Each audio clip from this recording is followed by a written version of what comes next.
नहीं डाल पाऊंगा जैसे हर बार डालता था। लेकिन मैंने एक बार कह दिया तो कांग्रेसी बड़े परेशान हो गए, बोले मामा कह रहा है चुपके से डाल दूंगा, चुपके से डाल दूंगा। हाँ डाल दूंगा, क्यों नहीं डालूंगा? फिर जल रहे हैं फालतू में। क्या लग मामा पैसे डालता है? अब तुम्हारी किस्मत फूटी थी, तुम्हारे भाग में ही नहीं था बहनों के खाते में पैसा डालना। ये तो भगवान ने, रानी माता ने मुझे ही सौभाग्य दिया है। तो 10 तारीख को फिर पैसा आएगा। अपने अपने गांव में बैठना है, ऐसे भाषण देकर नहीं डाल पाऊंगा, लेकिन पैसा अब कोई बंद नहीं कर सकता। पैसा धर दिए मैंने इकट्ठे करके आचार संहिता के पहले ही कि 10 तारीख को भी ठीक से चले जाए। मेरी बहनों, ये इसीलिए भाइयों कि बहनों की जिंदगी भी सुखी हो। और एक बात ध्यान रखना, ये कांग्रेसी मेरी शिकायत कर रहे हैं चुनाव आयोग में कि मैं मामा तो पैसा डाल रहा है, मामा तो पैसा डाल रहा है। इनको बड़ी चिंता हो रही कि पैसे क्यों डाल रहा है। बताओ पैसा डालूं कि नहीं डालूं? जलने वाले जला करें, हम तो डालेंगे। और ये याद रखना मेरी बहनों, ये अगर बेईमान आ गए तो ये पैसे ही डालना बंद कर देंगे। इन्हें पहले भी मामा की सब योजना बंद कर दी थी। बेटियों की शादी करवाई, पैसे नहीं दिए कांग्रेसियों ने।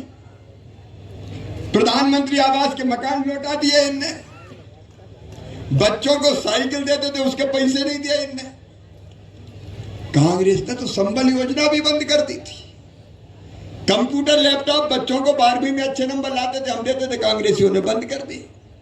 अब तो बेटा बेटियों मामा अच्छे नंबर लाने पे स्कूटी भी दिलवा रहा है, स्कूटी बारी। ये कांग्रेसी आ गए तो ये सब योजना बंद कर डालेंगे। और इसलिए देखो, दिल पे हाथ रख के ईमानदारी से सोचो। एक तरफ अपने प्रधानमंत्री नरेंद्र मोदी जी पूरे देश को आगे बढ़ा रहे हैं, दुनिया में देश का मान है, सम्मान है, इज्जत है। और दूसरी तरफ हम सब लोग मिलके और आपका भाई मिलके आपकी जिंदगी को अच्छी बनाने की कोशिश कर रहा है, बच्चों के भविष्य को बेहतर बनाने की कोशिश कर रहा है। देखो परिवार की सरकार कैसे होती है, रहने की जमीन, मकान नहीं हो तो मकान, पट्टे नहीं हो तो नबार्ड के पट्टे, बीमार हो जाए तो इलाज, बच्चों की पढ़ाई, हर महीना पैसा केवल बहनों के नहीं आ रहा, किसान भाइयों तुम्हारे खाते में भी तो 1000 आ रहा है। 6000 पीएम के और 6000 सीएम के। कितनी योजनाओं के पैसे गिराऊं मैं? जरा ईमानदारी से बताओ, दिल पे हाथ रख के बताओ, कांग्रेस ने कभी ये सुविधा दी थी क्या? जोर से बताओ, दी थी क्या?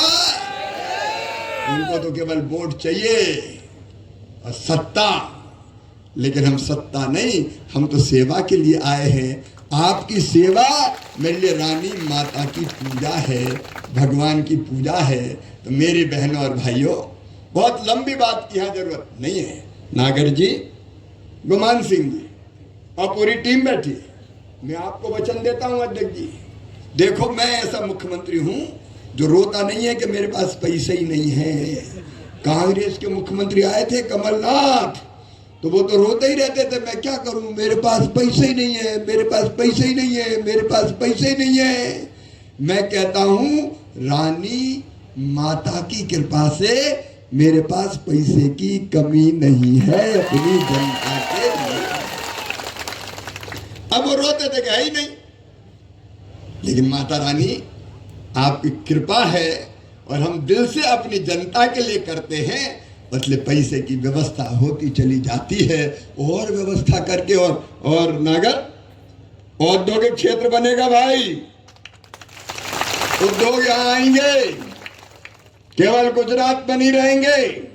मध्य प्रदेश की धरती पर यहां तय करके अलीराजपुर जिले में सोंडबा में जो स्थान उपयुक्त होगा वहां उद्योग लगाएंगे, ताकि हमारे बच्चों को गुजरात ना जाना पड़े।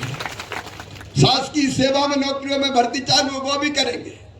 और बच्चों को काम सिखा के काम से लगाने का काम भी करेंगे, क्योंकि वो तो मेरे भांजे हैं, मेरे भांजियां हैं, ये मेरी बहनें, मेरी माताएं, ये मेरे लिए देवियां हैं। मेरी बहनों तुमको प्रणाम, नवरात्रि में तुम यहाँ आई हो, लेकिन सब मिलके एक संकल्प करो। एक तरफ कांग्रेस जैसी पार्टी जो केवल बर्बाद करती है हमारी जिंदगी और प्रदेश को, और एक तरफ भारतीय जनता पार्टी, आपका भाई प्रधानमंत्री जी, ये आपके सेवक।